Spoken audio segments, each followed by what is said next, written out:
Hello viewers, আসসালামু আলাইকুম। আজকে আপনাদের জন্য নিয়ে আসলাম খুবই মজার নাস্তার রেসিপি। আর এই নাস্তাটি তৈরি করা খুবই সহজ আর খুবই কিন্তু হেলদি একটা রেসিপি। খুবই অল্প তেলে এই নাস্তাটি তৈরি করেছি, খেতে খুবই মজার হয় আর তৈরি করাও খুবই সহজ। নাস্তাটি তৈরি করার জন্য এখানে একটা মিক্সিং বলে নিয়ে নিয়েছি 1 কাপ প্লাস হাফ কাপ পরিমাণ আটা। তো আপনারা চাইলে কিন্তু এখানে ময়দা দিয়ে তৈরি করতে পারবেন। 1/4 চা চামচ পরিমাণ দিয়ে দিলাম লবণ, 1.5 টেবিল চামচ পরিমাণ দিয়ে দিচ্ছি চিনি, হাফ চা চামচ পরিমাণ দিয়ে দিলাম ইস্ট। শুকনো উপকরণগুলো ভালোভাবে মিশিয়ে নিচ্ছি। মিশিয়ে নেওয়া হয়ে গেলে এখানে আমি কুসুম গরম লিকুইড দুধ দিয়ে দিচ্ছি হাফ কাপ পরিমাণ। তো দুধটা দিয়ে আমি ভালো করে মিশিয়ে নিচ্ছি। আর এখানে একটু মনে হয়েছিল দুধটা কম হবে, তাই আমি আবারও 1 টেবিল চামচ পরিমাণ দুধ দিয়ে দিলাম। দিয়ে আবারও ভালো করে মাখিয়ে নিচ্ছি। মাখিয়ে নিয়ে একটা ডো বানিয়ে নিব। তো আমি এই ডোটাকে প্রায় 10 মিনিটের মতো ভালো করে মাখিয়ে নেব। এতে করে ডোটা কিন্তু খুবই সফট হবে। তো এখন কিন্তু হাতের সাথে লেগে যাবে, এজন্য এখানে আমি 1 টেবিল চামচ পরিমাণ দিয়ে দিলাম তেল। তেলটা দিয়ে কিন্তু মাখিয়ে নিলে হাতে আর আটকে যাবে না। তো এই ডোটাকে আমি 10 মিনিটের মতো ভালো করে মাখিয়ে নিয়েছি। আর দেখতে পাচ্ছেন খুবই কিন্তু একটা সফট ডো হয়েছে। আর এই ডোটাকে আমি একটা প্লাস্টিক র্যাপার দিয়ে ঢেকে দিচ্ছি। আর এই প্লাস্টিক র্যাপার দিয়ে ঢেকে দিয়ে আমি 1 ঘন্টার জন্য রেস্টে রেখে দেব। তো 1 ঘন্টার জন্য রেস্টে রেখে দিচ্ছি। এর ফাঁকে আমি নাস্তাটির পুরটা রেডি করে নেব। এজন্য একটা প্যানে পরিমাণ মতো তেল দিয়ে দিলাম। এখানে হাফ চা চামচ পরিমাণ দিয়ে দিলাম জিরা। জিরাটা ফুটে উঠলে এখানে হাফ কাপ পরিমাণ পেঁয়াজ কুচি কিছুটা পরিমাণ দিয়ে দিচ্ছি, কাঁচামরিচ কুচি। পেঁয়াজটাকে আমি কিছুক্ষণ ভেজে নেব। পেঁয়াজের মধ্যে যখন দেখবেন হালকা ব্রাউন কালার এসেছে, এই পর্যায়ে আমি এখানে দিয়ে দিচ্ছি খুবই সামান্য পরিমাণ আদা এবং রসুন বাটা। এখানে হাফ চা চামচের মতো আদা রসুন বাটা রয়েছে। আদা রসুন বাটাকে আমি কিছুক্ষণ ভেজে নেব, এতে করে আদা রসুনের কাঁচা গন্ধটা চলে যাবে। আদা রসুন ভেজে নেওয়া হয়ে গেলে এখানে দিয়ে দিচ্ছি স্বাদ মতো লবণ, হলুদের গুঁড়া হাফ চা চামচ, চাট মশলা দিয়ে দিচ্ছি হাফ চা চামচ পরিমাণ, আর গরম মশলা দিয়ে দিচ্ছি 1/4 চা চামচ পরিমাণ। তো মশলাগুলোকে আমি পেঁয়াজের সাথে ভালো করে মিশিয়ে নিয়েছি। মিশিয়ে নেওয়া হয়ে গেলে এখানে আমি সিদ্ধ করে রাখা আলু দিয়ে দিচ্ছি।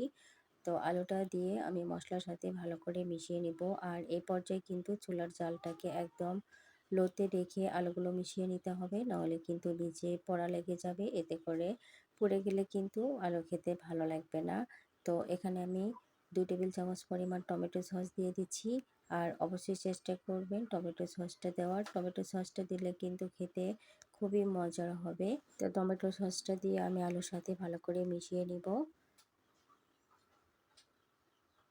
ভালো করে মিশিয়ে নিয়ে এখানে আমি দিয়ে দিচ্ছি কিছুটা পরিমাণ ধনিয়া পাতা কুচি। তো আপনারা ধনিয়া পাতা না থাকলে স্কিপ করতে পারেন, তবে দিলে কিন্তু বেশি ভালো লাগে। তো ধনিয়া পাতা কুচিটা দিয়ে আলুর সাথে আমি ভালো করে মিশিয়ে নিচ্ছি।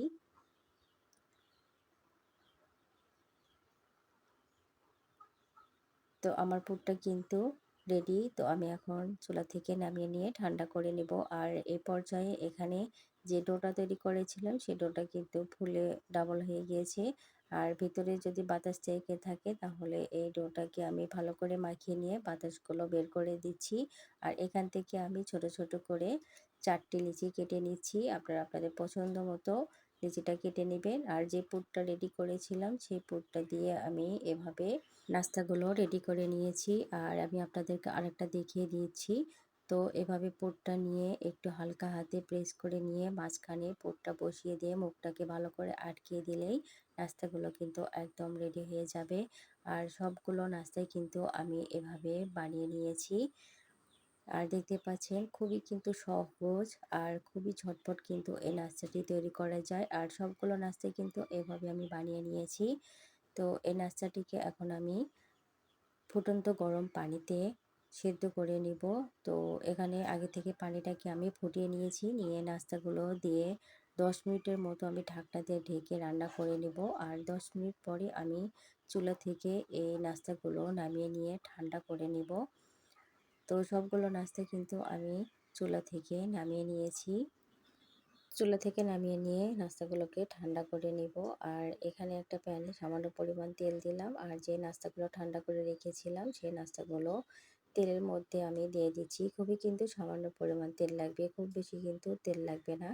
তো এক পাশ যখন হয়ে আসবে আমি উল্টিয়ে দিচ্ছি, দিয়ে অন্য পাশেও কিন্তু আমি সুন্দর একটা কালারে চলে আসা পর্যন্ত ভেজে নেব।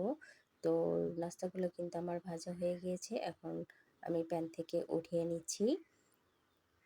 তো সবগুলো নাস্তা আমি উঠিয়ে নিচ্ছি, আর দেখতে পাচ্ছেন কতটা লোভনীয় লাগছে, আর খেতেও কিন্তু অসম্ভব মজার হয়। একবার হলেও ট্রাই করবেন, দেখবেন ছোট থেকে বড় সবাই কিন্তু খুবই পছন্দ করবে। আর বিকেলে চায়ের সাথে বা সকালের নাস্তায় এভাবে বানিয়ে খাবেন, খুবই কিন্তু একটা হেলদি রেসিপি। তো আজকের ভিডিওটি আপনাদের কাছে কেমন লেগেছে অবশ্যই কমেন্ট করে জানিয়ে দিবেন, আর ভিডিওটি ভালো লাগলে লাইক কমেন্ট শেয়ার করবেন। আজকের মতো বিদায় নিচ্ছি। আসসালামু আলাইকুম।